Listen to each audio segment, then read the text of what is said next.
गुरुदेव, ये आईआईटी बाबा जो बोल रहे थे कि इंडिया हार जाएगा और बाद में वो एक्चुअली इंडिया जीत गया और बाद में उन्होंने बयान पलट दिया, तो ये वो कह रहे थे कि देख लो इस बार विराट बड़ा या भगवान बड़ा। इस बार मैं पहले से बोल रहा हूँ, हाँ। इस बार इंडिया नहीं जीतेगी। मैं तो अब उनको विराट कोहली को सबको बोलते कि अपने जेडी का जोर लगा के जीत के दिखा दो तुम, अब जाओ। हाँ। मैंने मना कर दिया नहीं जीतेगी तो नहीं जीतेगी। अब भगवान बड़े हो गए, तुम बड़े हो, अब देखा जाएगा। रिसेंटली वो आईआईटी बाबा जो फेमस हुए महाकुंभ में, वो अपने आप को भगवान कह रहे थे, शिव का अवतार थे। हाँ, उसको मुक्ति मिली है, वो स्वयं को भगवान जानता है कि मैं भगवान हूँ। लेकिन फिर विराट कोहली क्या है, गधा है क्या?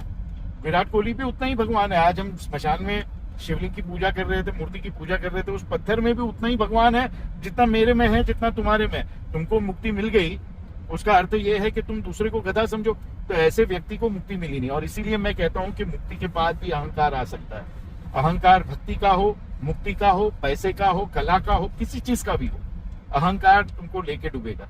अगर ऐसा अहंकार आया है कि मैं भगवान हूं, मैंने बोल दिया तो हिंदुस्तान हारेगा, तो वो अहंकार उनकी मुक्ति लेकर जाएगा। या तो वो मुक्त है नहीं, लोगों को फंसा रहे हैं, ढूंढ कर रहे हैं, और या तो उनको मुक्ति मिली है। यदि वो भगवान सच में है, यदि उनको सच में मुक्ति प्राप्त हुई है, तो वो छूट जाएगी। या वो बेवकूफी बना रहे हैं, लोगों को किताबों में पढ़ लिया है, गुरुओं से सुन लिया है मुक्ति क्या होती है, और इसके लिए ये बेवकूफ बना रहे हैं। जिसको मुक्ति मिली है उसको तो पाकिस्तान के भी हारने की कामना नहीं करनी चाहिए। पाकिस्तान भी क्यों हारे? तुम उससे दूर रहो भाई, तुम अपने कार्य में रहो। जब धर्म को जरूरत पड़े तब तुम जीतने और हराने की बात करना।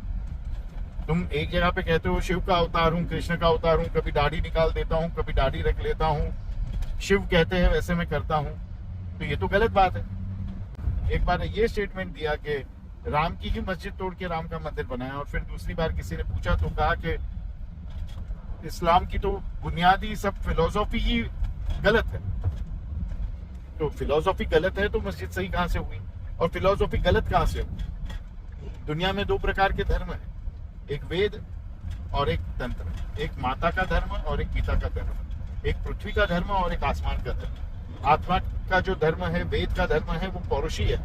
वो हमको बताता है कि हमको कैसे संयम रख के आगे बढ़ना है और कैसे संयम रख के हमको जीवन में सुधरते हुए आगे कार्य करना है।